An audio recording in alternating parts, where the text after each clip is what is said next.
please introduce yourself, who you are, and a little bit about what makes you you? Wow. Okay, so I'm Rosie. And well, we met a little while ago, right? We were in a container together Mhm. and got to share space with each other through the growth process of what we were trying to obtain at the time. And um, the container was specifically money. Mhm. Right. And the reason I bring it up is because it was through this container that I started to view myself differently. So when you're asking me, who am I?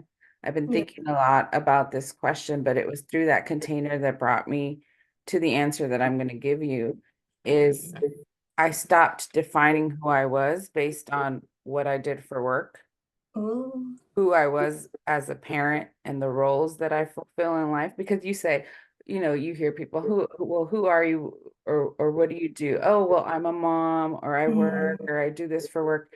And Yeah. so that was the beginning of the shift for me where it's like, no, I'm a being. And so who Ooh. am I as a being and not Yeah. as a doer? Oh. And so I'm still working through that, but I'm just not automatically going there. I'm not automatically defining myself in that way. And it's interesting to go out into the world and like listen to conversations or when you meet people, those are just the go-tos of how you Mhm. answer, how people answer. And so for me, who I am is I am a I am a person who loves being in the experience of living and being in the experience of growing and sharing that experience with everybody around me. I am a person who is constantly looking to achieve um, what my purpose is. And by purpose, I don't mean job or accolades or anything like that. Just like what was my creator's intention? What was God's intention for having me on this planet at this particular time? Mhm. And am I living up to that every day? And asking, like, is there more that I should be doing? Is there something I haven't quite understood? Is there a different way I can be expressing that or connecting or sharing? Because I've looked at so many avenues as to what I want my experience here on earth to be. And Mhm. again, moving away from doing, it's about being for me. Um, and I've come to the conclusion that you can have more than one purpose Mm. at any given time, right? Like Yeah. currently, my purpose has been to sort of lead my children. I have three children, to Mm. lead my children to set them up so that they can start asking themselves what their own purpose is going to be. And it took me a long time to see that as a ministry, as a purpose. Mm. Um, but I have come to accept it as such. And I am now in the beginning stages of going from raising three kids. I'm down to one who's left at home.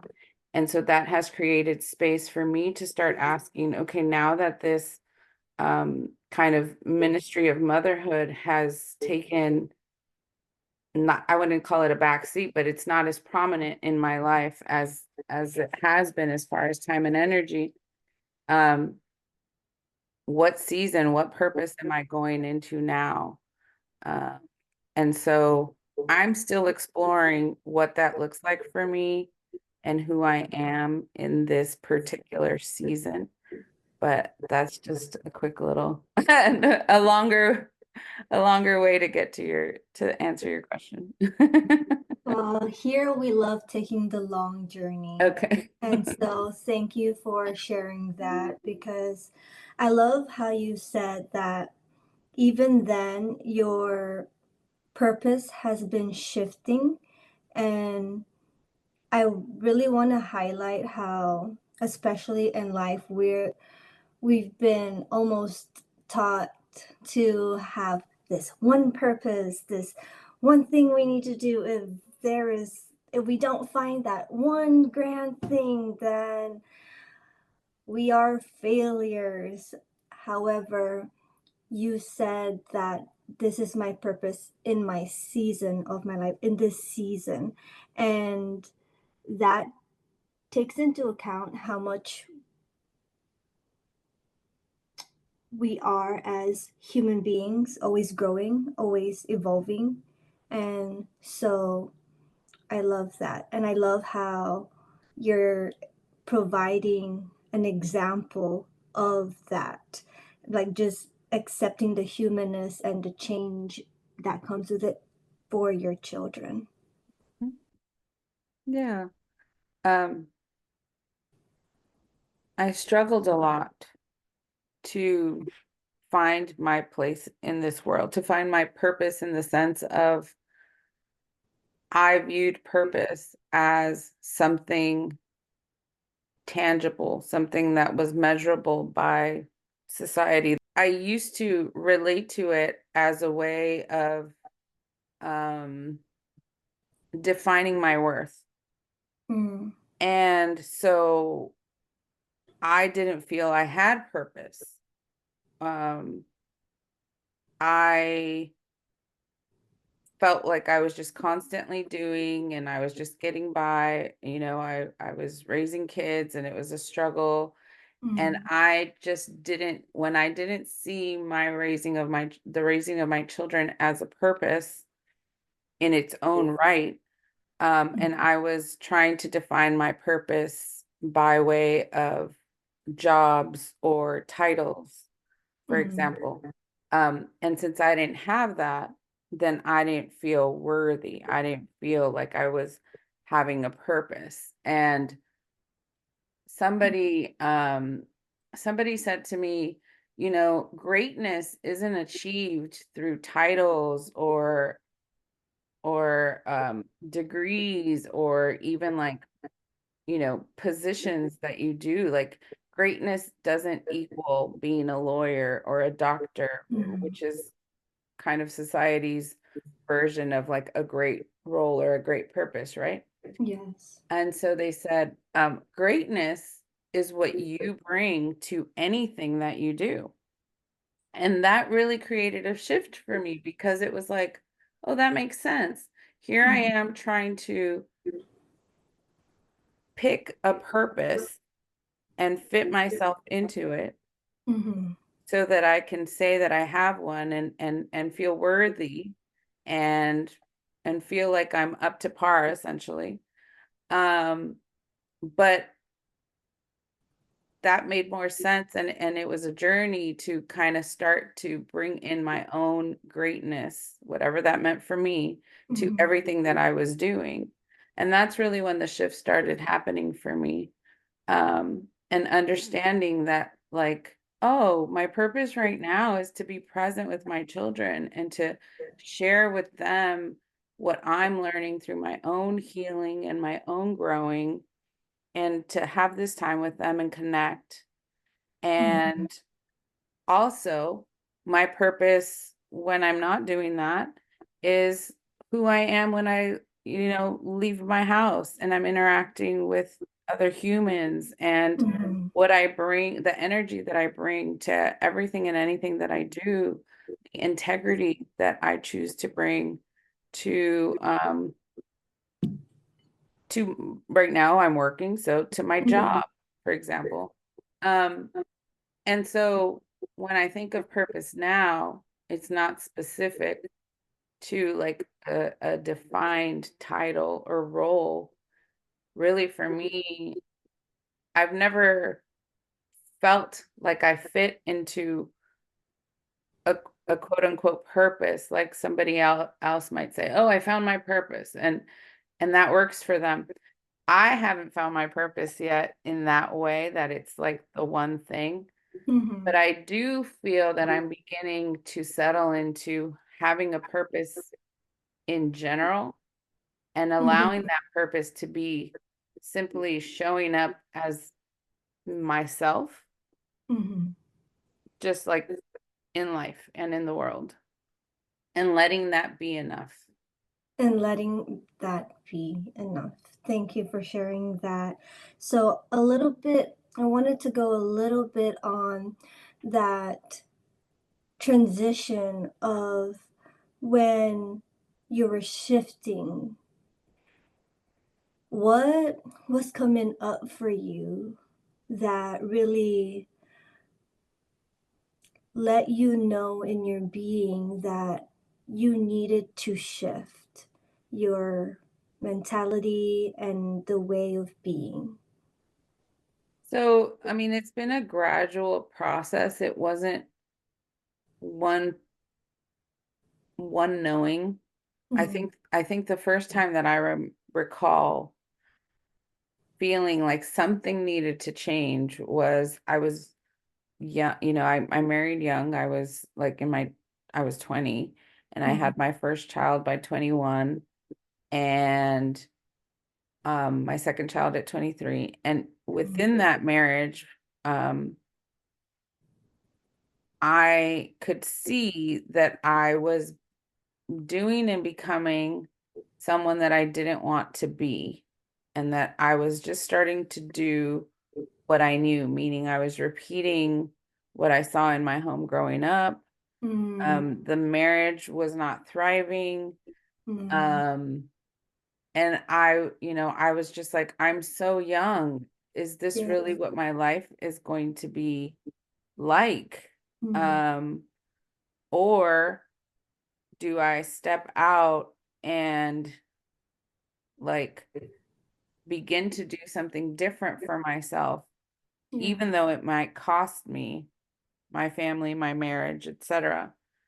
Oh, And those I are feel, really hard questions. yeah, I mean, and I'm 23, 24. Yeah. So, but I think because I was so young, I was just like, I can't imagine continuing to do this for so many more years because I'm so Wow. young still. Like, I can't. And so I remember talking with my, then husband and trying to explain what I was feeling, and it had so much turmoil inside of me and he didn't Mhm, understand. And he was going through his own thing where we got married and we basically just cut and paste what we each saw in our homes growing up. mm, And we were just responding from that space. Like he was fulfilling a role, I was fulfilling a role. And we didn't even have the language at the time. Like I bet you he and I could now discuss that and explain what was happening at the time for us, yes. this perspective of understanding us at that stage, but we didn't even have the language and understanding to know that that's what was occurring with us. Mhm, And all we knew is that we were unhappy and we weren't willing to put our children through what we had gone through in our own homes growing up. And so we made the decision that it would be better if we got divorced, if we separated and got divorced, so that we could at mm. least maintain some level of respect and um, just kind of like not let it get to the point where it would be a disaster for the children. Wow. I'm imagining myself in your shoes in your early 20s going through that, married with children. That is a lot. And what really stood out to me is how your mindset back then, even as young as you were saying, I cannot do this to myself, to my children for how many years, even if it costs me the stability and the life that I've created now. And that goes against a lot of the past beliefs I've seen where people who are married in other generations would stay. because of the time, the effort, and because they say it's for the family, for the children.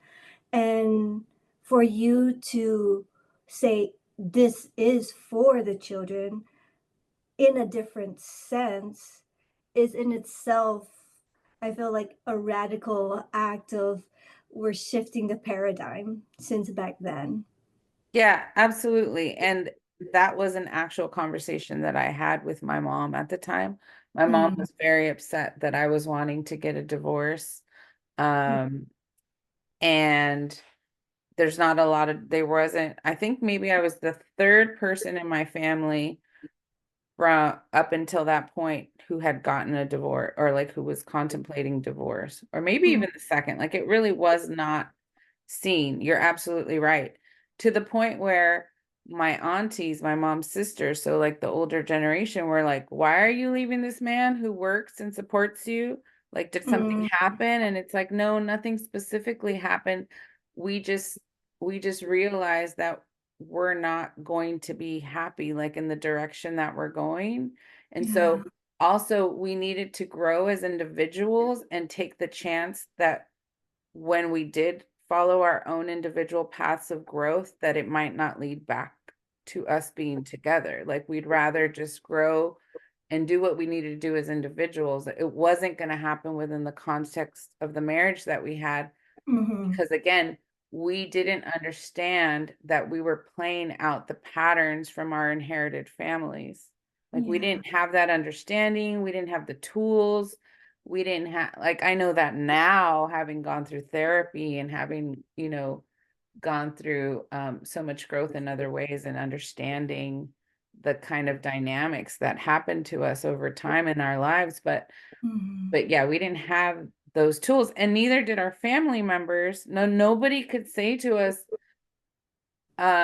like, you could still grow within the context of this marriage. You could still grow as individuals. Like, I felt if I don't leave, I won't grow Mm, because I did not see it as an option because I was taught that I, as a wife, would need to follow my husband. And so I didn't have the autonomy at the time to say, my needs are okay. It's okay if I don't fit the traditional expectations of wife and mother. We could do it differently. We could write our yeah. own version. Like that language and concept was not available to us at that time. And so I had the conversation with my mom. My mom said to me, I don't understand why you're getting a divorce. Yeah. I didn't leave your father. This is what she said to me. And I said, that's exactly why I can choose to leave because I saw what it looks like to not leave. Wow.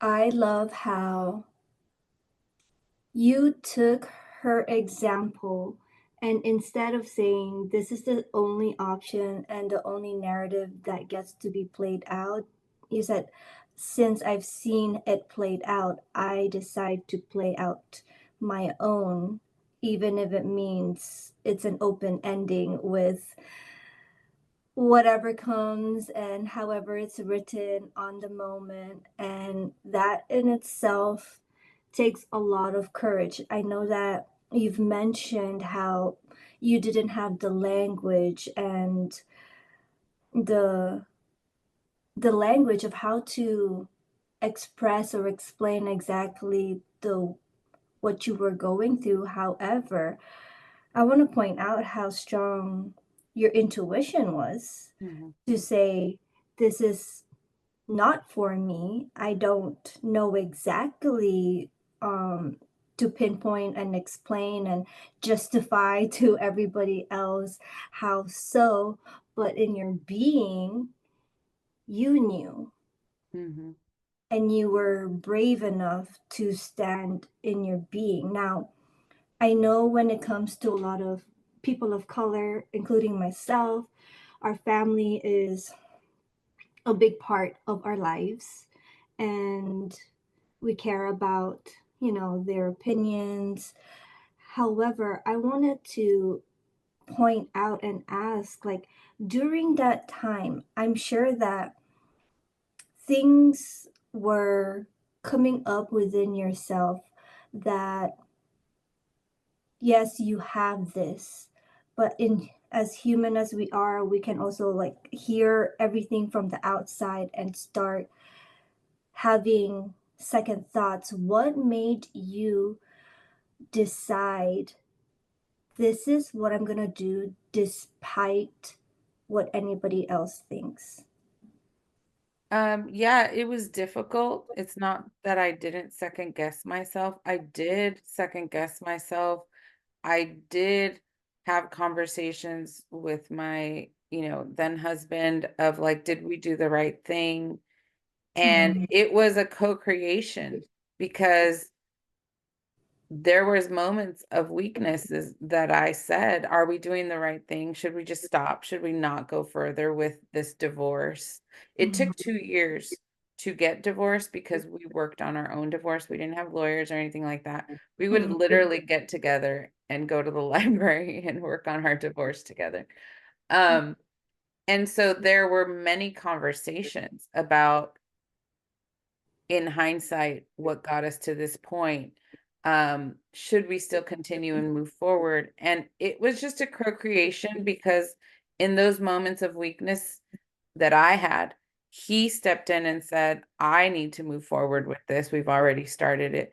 So I don't know, it just kind of worked that it just kept going forward. yeah, Um, because both of us were not at the same time saying, let's not do that. But mm, there was fear, there was doubt, there was when it was all said and done, it was like, wow, hold on, I'm actually going to be raising these children by myself and leading this yeah, household by myself. And I had not ever done anything like that. I had gone from being a daughter in my parents' home to then being a wife and a mother. So I hadn't had that space to like completely be independent and then now have to like lead a family essentially. yes. Oh, And wow. um it was scary for a long time and I wasn't always sure that I had done the right thing, but I had Yeah, to just trust that if things needed to shift, if there was an opening for us to even get back together, like I needed to start thinking outside of the black and white. And like mm, there's so many people. I started talking to other couples who had gotten divorced and like years later remarried, for example. And so mm, I just had to trust that, as messy as it all sounded, as like not streamlined as it all sounded, if that mm, was gonna be our path, that was going to be our path. But I couldn't yeah, figure it out in the moment. I just had to make the best decision for what I knew to be true in the moment. And I yeah, had to just trust that the rest would reveal itself as I went along. And that's kind of what I started to have to do because it was overwhelming to yeah, think that this decision that I'm making now is going to affect the lineage of my family, of my children. And mm, I can't see all the ways in which this is going to ripple out. mm-hmm, And do I even dare still continue to choose myself? yeah, That was really hard at 20, at 20, 25. By the time I was 25, I was divorced. So it was mm, really hard at that time to make that decision. yeah. And I can really feel just the different emotions that you were going through, imagining myself in that position, and how you said in those moments of weakness, it was a co creation. However, I beg to differ that they were moments of weakness because that takes so much courage, so much strength to pursue what your being was telling you, despite not having the blueprint of how it's going to look like, because all the other blueprints before you were a copy of and paste of each other, and you're out here just creating a new, and you're like, everyone's like, well, what's the outcome looking like? I'm like, I'm still in the draft. Right. I'm still figuring it out, and that can be so scary and feel like so much pressure to be like, okay, be that one to hold the torch and be like, I'm going to be one of the first ones to try this and stand in it. And that is, I want to take a moment for your all your passive versions that got you here, that she's been a baddie since then. Like, she's just like, yeah, I'm gonna do it. And I'm not gonna be sure, but she's been a courageous baddie. Yes, I definitely have. I even before that, I've always been kind of the trailblazer in my family, and it wasn't always it actually it never was celebrated. But I Mm. get to celebrate that about myself now. Yes. And and it took me a while to understand what I was doing, like even just how you explained it right now. It took me a while to understand the magnitude of the shift that I was creating, and Mm-hmm. that I essentially was recreating the template and allowing something new into our space moving forward.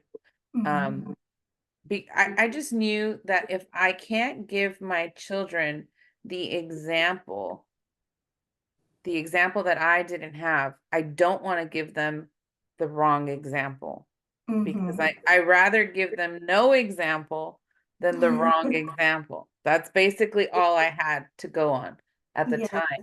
And their father and I did discuss how with our divorce, we wanted it to be like the best version of a divorce that it could be. Wow. We wanted to at least be friendly with one another and be respectful with one another and really show up for the kids, because at the end of the day, it was about the kids anyway. Like that, Mm-hmm. all these decisions we were making were because of the children. Like this is Yeah. what we wanted for them, even if it was going to look different. Yeah. And that was our commitment without knowing how those details were going to, what it was going to look like. Yes. So looking back and with your past version, younger Rosie in mind, and you've seen how it all panned out, and as we've touched on, you're still having this journey. It's still being written as you go. So, but looking back, seeing how it all panned out, what are some lessons and a message of love that you would give her Hmm. when she's just going through this transition of finding herself, making this blueprint, being the trailblazer, and at the same time with just so much on her shoulders. Wow.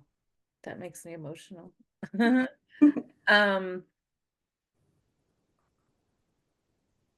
I have so much compassion for her, Yeah. because my children are actually approaching that age. My oldest is 21. So he's now Wow. the age that I was when I had him. And I Mm. look at them and like in parenting them even still as young adults, I'm able like I give them a compassion that I didn't have for myself at the time. Mm. And so that's just kind of opened the door to um kind of see myself like that. Like when you're bringing this up, and I'm like, wow, I'm basically like one of my children. Like I could be one of my children. Yeah. Um and and it's so easy to be compassionate and understanding and patient with my children, Yeah. but that hasn't been the case for how I treated myself. in the last 20 years, for example, definitely not at that time. So Mm, I would first of all, like I'm bursting with compassion for that version of myself. And I would yeah. just tell her, like, keep going Oh. because, and it's not going to look anything like you thought it was going to Yeah, but keep going anyway. I love that. Yeah. I love that. And what is a lesson that you've learned from her Mm, that she alone has taught you mm. in your life? Uh,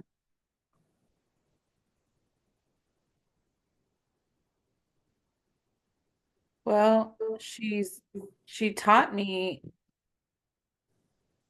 what it looks like to have a vision, Mm, um, and to pursue that vision even when you don't have all the answers and you don't even know what it's going to look like, that you have besides knowing the first couple of steps that you have to take in order to start going in a different direction.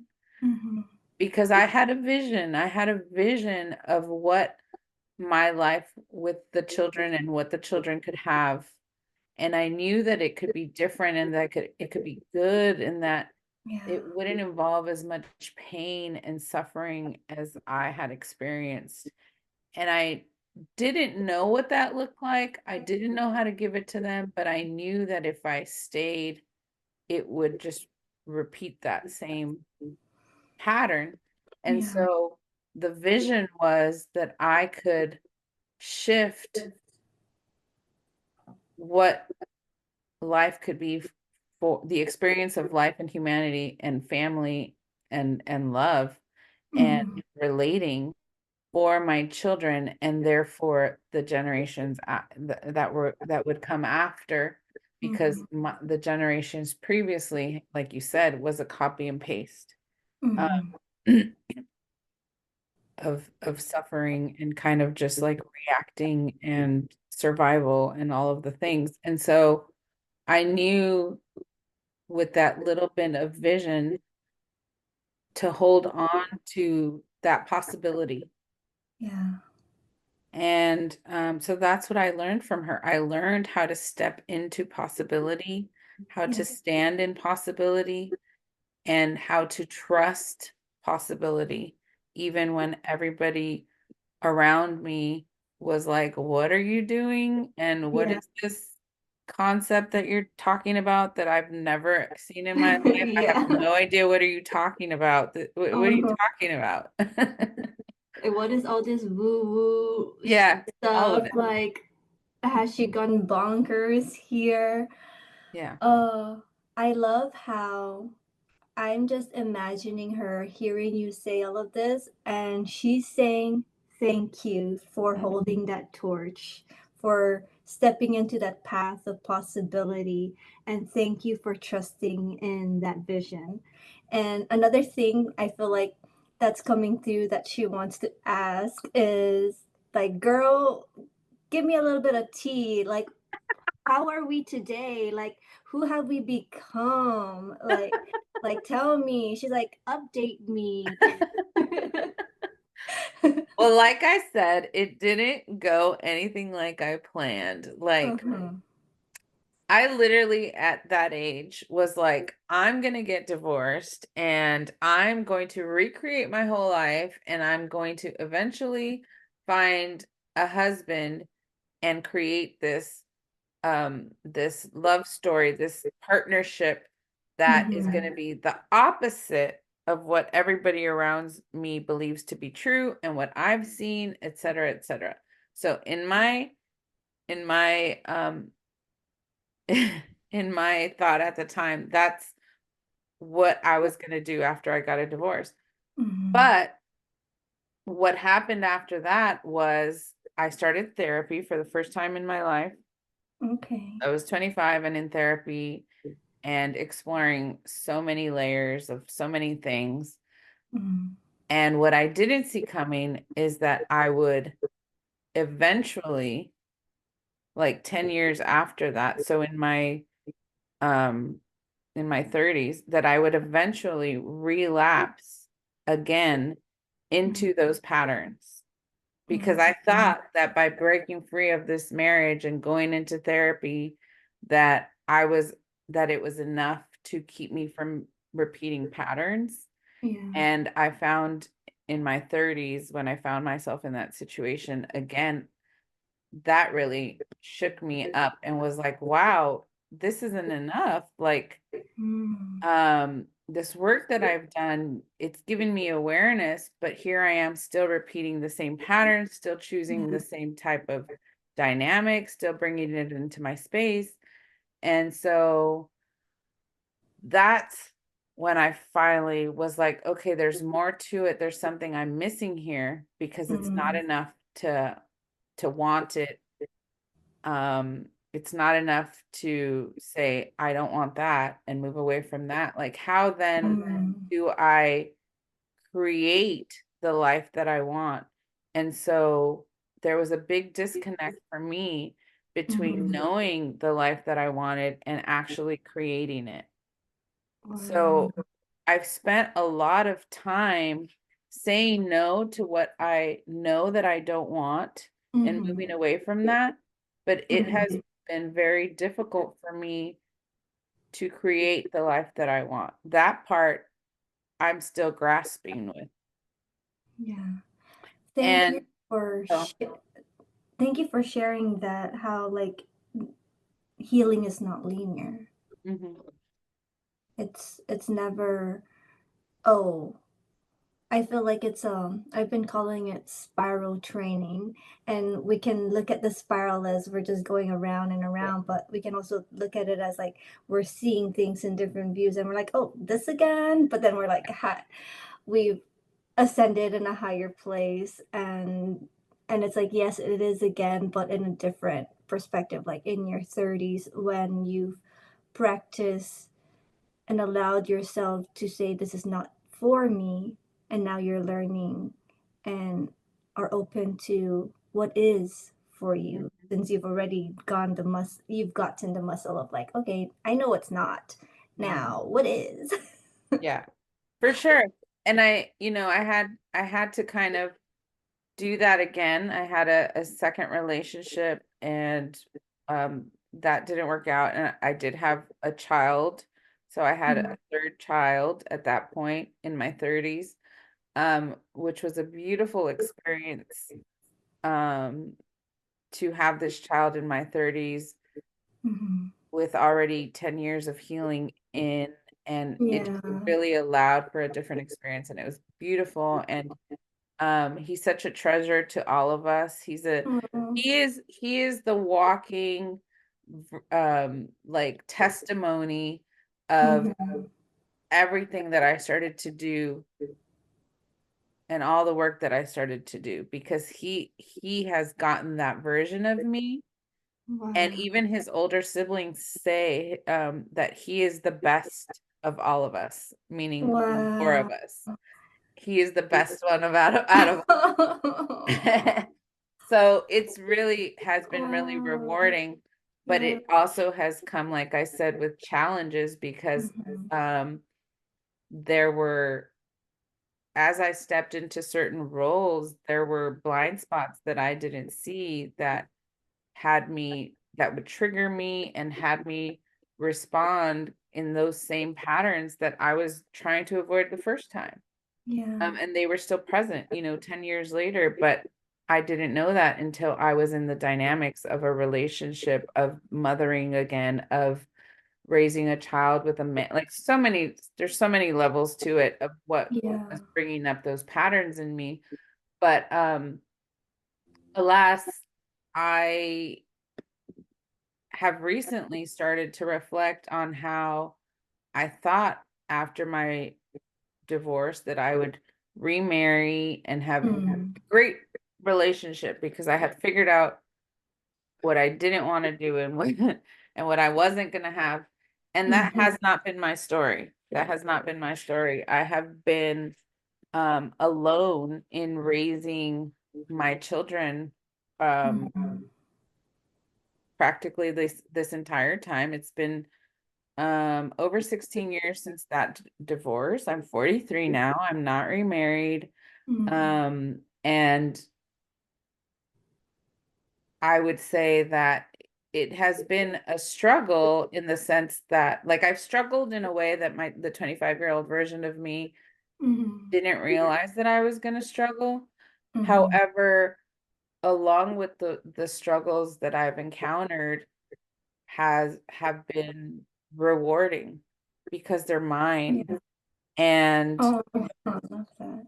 yeah, and they were a result, they are or were a result of my choosing what was best for me. So what came Yeah. out of that divorce was standing up for what I wanted and stepping Mhm. into possibility, but also it's been a muscle of like continuing to choose what I think is best for me, even Yeah. when I don't have support, even when I don't have other people living out this life. And so it has been hard to Yeah. create this other version that I've been hoping for because I didn't always know what that looked like. I remember being in therapy and saying,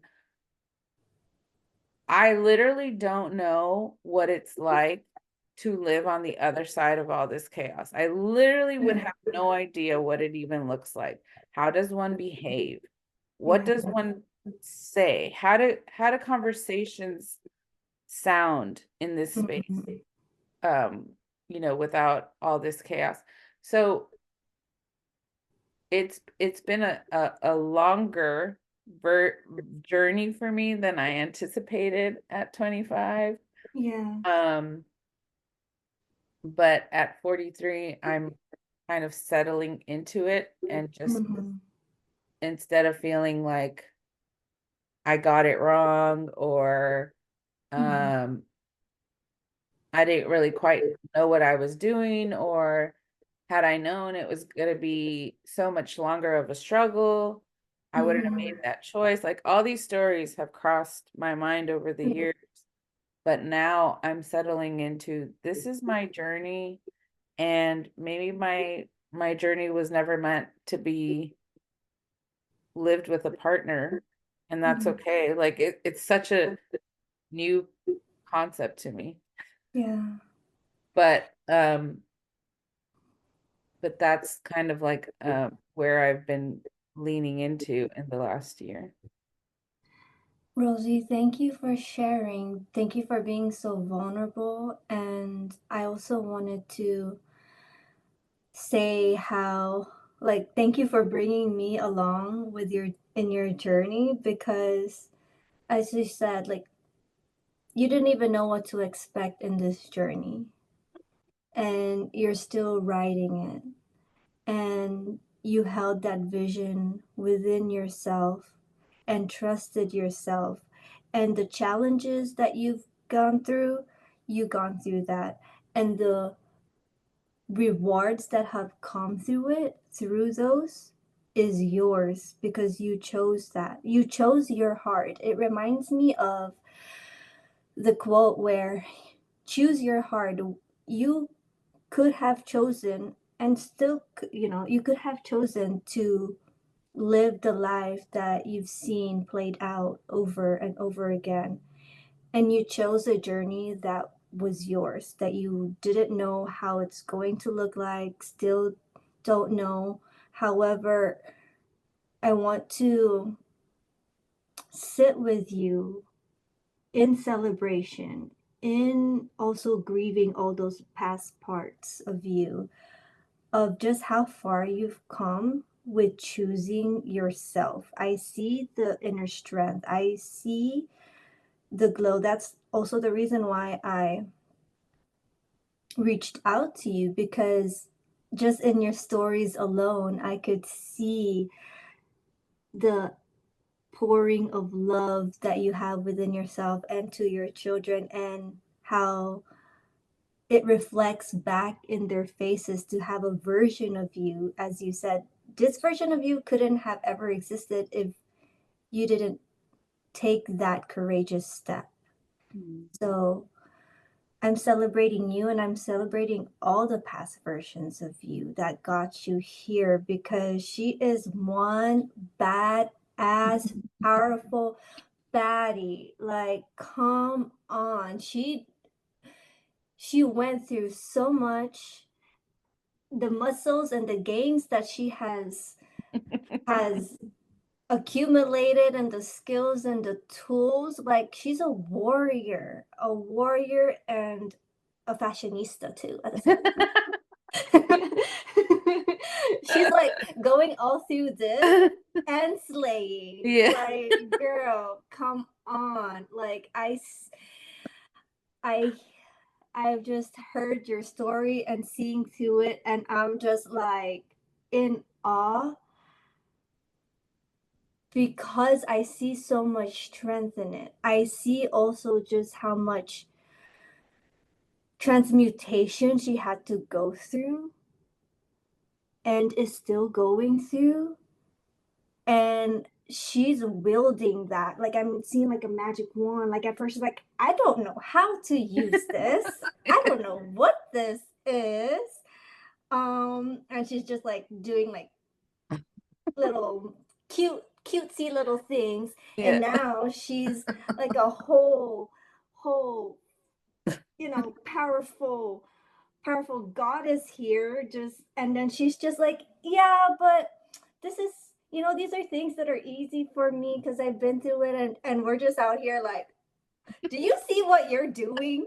Do you see what you're creating? And she's just like, what do you mean? I'm just like, and I'm just like, girl, girl. And I'm like, let's take a moment. And it's almost like Elsa. Oh my gosh, Elsa's coming to me. I don't know why. Elsa And she's like vibes. holding it all in. And she's like, oh no. And like she lets it go. And it's like we're like out here shocked and awe at the same time. And she's like, yeah, I just made a whole castle. But Right. it's like, okay. I just made a whole castle, but it's no big deal. And we're just like, just made a castle? Just changed the weather? Just just brought Olaf to life? Just? We're just out here like, okay, I girl. love that analogy, that visual. I thank you so much for that visual because and I accept it and I will receive it. I love it. Thank you so much, Rosie, for sharing yourself. Now, where can people find you and be in touch with your energy? Well, right now I am on Instagram at embodied_possibilities. And so that would Oh be my the gosh. I love how that is now that, like, well, I follow you on Instagram, embodied_possibilities. And literally, we've been talking about you stepping into the realm of possibility through your journey, and embodied. You've been embodying that. Girl. Come on. Yeah, It's just like, did you even notice that? I did. I sat I love with it for a while and kind of waited for that to come to me. So that. yes. Yeah, Yes. I love that. That is something I'm so passionate about talking with others about is just possibility and um stepping over it, essentially like what we just discussed, taking that first step into possibility, because sometimes it could feel like a big hump to come over, but once you do, so much opens up Yeah. and it's really beautiful. For the listeners who are in the vortex and in that transition of stepping into the realm of possibilities, what's something that you would tell them that gives them that courage to choose for themselves and not from what other people expect. Wow. Well, first of all, I also want to add that while my journey hasn't completely looked overall like what I thought it might when I was 25 and making those first decisions of creating shift, Mhm. um, ultimately what I received was what I intended. My children are complete healed versions of myself and their father. Wow. And that was our intention, Yeah. right? Like they still have their own struggles. They're going to still have their things that they have to address, but they are literally who I always wanted to be. Wow. Even as little children, they got to have that. And so, and that leads me to what I would add is that sometimes the answers don't come in specific, tangible knowing, but Mm. possibility is about a concept. Mm. And so if you can connect with that concept, with that value that you have, right? And Yeah. stay true to those values, it's like little pebbles. When you look back, you're going to see the fruits of sticking to those values. Yeah. And stepping into one possibility allows for many more to open. And so then Yeah. you just continue to do the next right thing. And it really is about having the courage to align with your values. That's what it comes Yeah. down to. Thank you so much. Align with your values. Know that our vision is enough. Like you took that little pebble of a vision and you're saying, I'm keeping this pebble close to my heart. And then you've created bricks and a whole empire just like Elsa did, with that. And you're just like, That's right. yeah, this is my home, this is my mansion, she's Yep. cute. And we're just like, wow. Thank you Yeah. so much, Rosie, for sharing your energy, your story, and sharing with the collective just everything that you've learned in this journey that you've written for yourself and are continuing to create. Thank you. I really appreciate you having me. And I'm so honored to share this space with you. Thank you. Of course.